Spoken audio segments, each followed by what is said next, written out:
Қайырлы күн баршаңызға. Менің каналыма қош келдіңіздер. Бүгін пешті қажет етпейтін, тек қана жеміс-жидектерден жасалатын, тез дайын болатын, өте дәмді десерт дайындайтын боламыз. Оған қажет бізге печенье және де кез келген жеміс-жидектер. Яғни отбасыңыз қандай жеміс-жидекті жақсы көреді, соны қосып дайындасаңыздар болады. Менде шие және де абрикос болды. Печеньемізді жақсылап ватып аламыз, үстіне жемістерді саламыз. Печеньемізде майлы болмауы керек, яғни сливочный дейді, ондай печенье қоспаймыз. Мысалы крекер деген печенье өте жақсы болады. Барлық жемістерді үстіне салып, енді осы қоспаның үстіне йогуртты құямыз.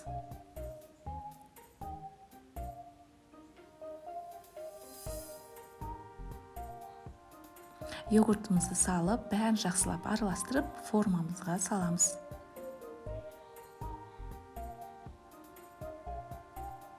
Тегістеп жақсылап жайып шығамыз.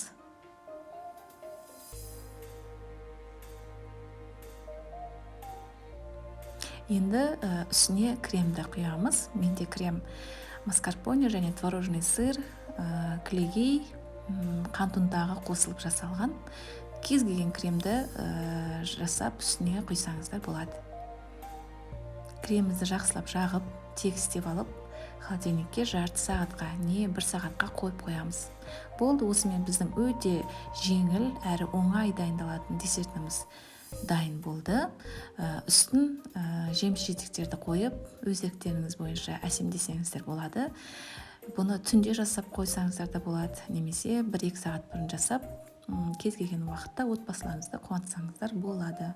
Дәмі өте дәмді, жеңіл, яғни ағзаға зияны жоқ, арасында май қоспасы жоқ болғандықтан өте жеңіл, яғни жазда нағыз дәмді десерттердің бірі болып табылады. Сондықтан міндетті түрде жасап көрсеңіздер болады. Жасалуы өте оңай. Ұнаса лайк басып, пікір қалдырсаңыздар болады. Қолдауларыңызды күтемін. Көп рахмет.